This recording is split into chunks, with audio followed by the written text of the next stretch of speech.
மே மாதம் 13ஆம் தேதி கடந்த 24 மணித்தியாலத்துல ஒரு நாளைக்குள்ளேயே பெரிய மாற்றம் ஒன்று ஏற்பட்டிருக்கிறது. இலங்கையில பல இடங்கள்ல காலநிலையில பெரிய மாற்றம் ஏற்பட்டிருக்கிறது. இடம்பெயர்வுகள் ஏற்பட்டிருக்கு. மண் சரிவு அபாய எச்சரிக்கை விடுக்கப்பட்டிருக்கிறது.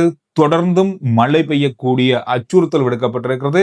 கடந்த 24 மணித்தியாலத்துல கஸ்பாவே பிரதேசத்துல 204 மில்லிமீட்டர் மழை பதிவாகி இருக்கிறது. மட்டக்களப்பு கோர்லைப்பற்று பிரதேசத்துல இந்த அனர்த்தம் காரணமாக கடந்த 24 மணித்தியாலத்துல ஏற்பட்ட இந்த காலநிலை மாற்றம் காரணமாக ஒருவர் உயிரிழந்திருக்காரு.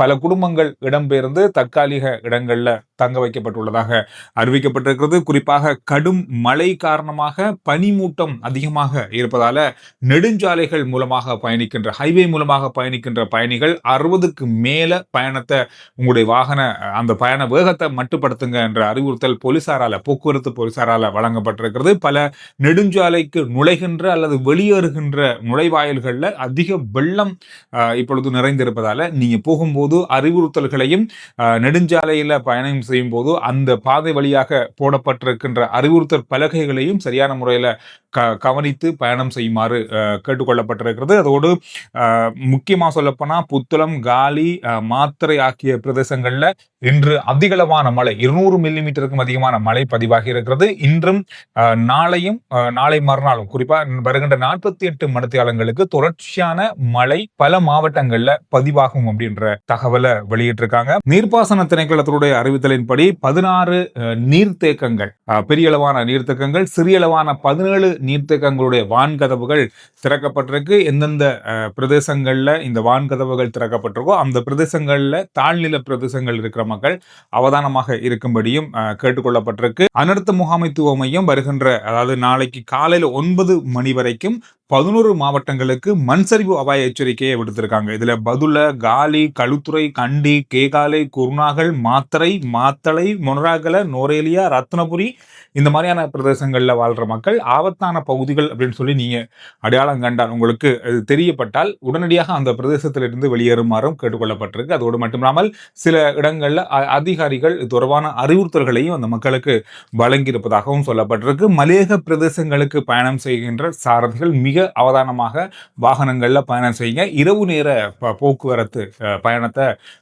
முடிந்தளவு தவிர்த்து கொள்ளுமாறும் கேட்டுக்கொள்ளப்பட்டிருக்கு. நாட்டில் ஏற்பாடு செய்யப்பட்டிருந்த விளையாட்டு நிகழ்வுகள் மறு அறிவித்தல் வரை தள்ளி போயிருக்கிறது. அது ரத்து செய்யப்பட்டிருப்பதாகவும் அறிவிக்கப்பட்டிருக்கு. இது கிரிக்கெட் சம்பந்தமாக இருந்தாச்சு தான், பாடசாலை மட்டத்தில் இருந்தாச்சு தான், கழக மட்டத்தில் இருந்தாச்சு, எல்லாமே ஒட்டுமொத்தமா இலங்கையினுடைய அத்தனை விளையாட்டு நிகழ்வுகளும் இந்த வாரத்துல இடைநிறுத்தப்பட்டிருப்பதாகவும் அறிவிச்சிருக்காங்க.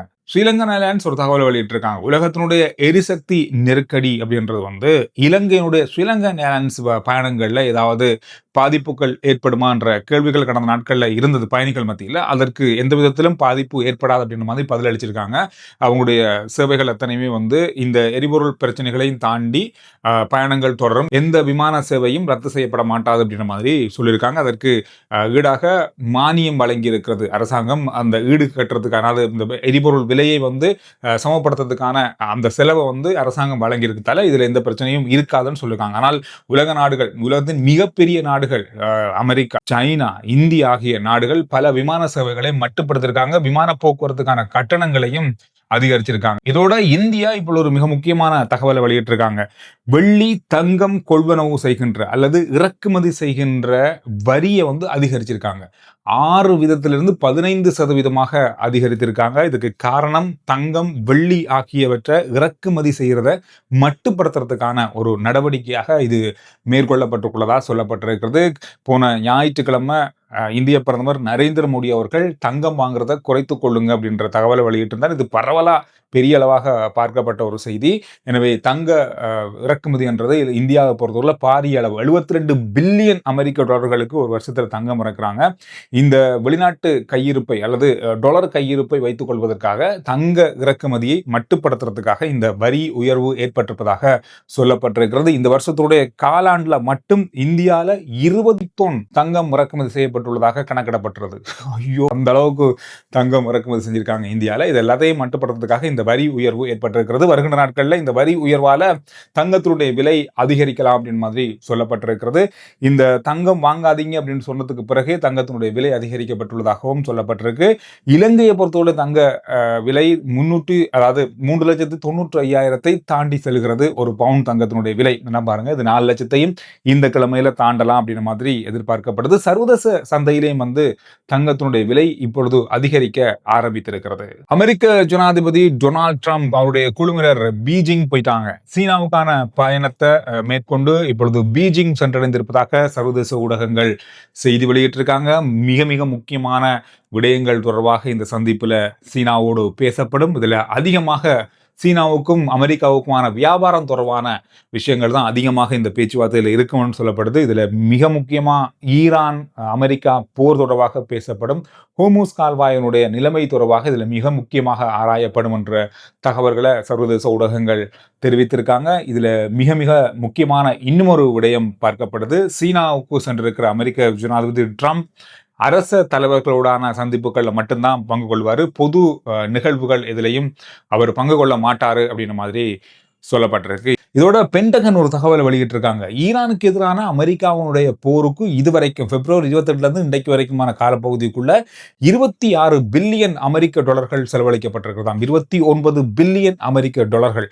கிட்டத்தட்ட இலங்கை ரூபாவை பார்த்தோம்னு சொன்னா 10 லட்சம் கோடி இலங்கை ரூபாவில் செலவழிக்கப்பட்டிருக்கிறது.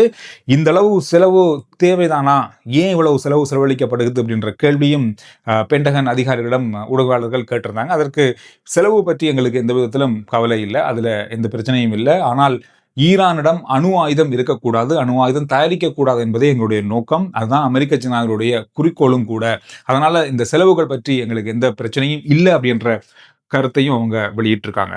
பெரிய அளவான தொகை, கிட்டத்தட்ட 100 பில்லியன் வரைக்கும் இந்த யுத்தத்துக்கான செலவுகளை அமெரிக்கா எதிர்பார்த்ததாக சொல்றாங்க. இப்போ யுத்த நிறுத்தம் இப்பொழுது கொண்டு வரப்பட்டதால் அந்த செலவுகள் அப்படியே நிற்குது. ஆனால் இது வரைக்கும் நடந்திருந்தால் கிட்டத்தட்ட 70 முதல் 80 பில்லியனை தாண்டி இருக்கலாம் என்ற மாதிரி தான் அவங்களுடைய கணக்கு இருந்தது. இதற்கு 100 பில்லியன் நாங்கள் செலவழிப்போம் அப்படின்ற ஒரு கட்டத்தில் இந்த போரை ஆரம்பித்ததாக சொல்லப்படுது. எனவே இன்னும் நடக்குதா நடக்க போகுதா அப்படின்னு தெரியல. இந்த சீனாவுக்கான பயணம் முடிந்ததுக்கு பிறகு சில முக்கிய தீர்மானங்கள் எடுக்கப்படலாம்னு சொல்லப்படுது. ரைட், இதோட சேர்த்து மிக மிக முக்கியமான செய்தி, இன்றைய நாள்ல தமிழக அரசு டிவிகே பெரும்பான்மையை நிரூபிக்கணும்.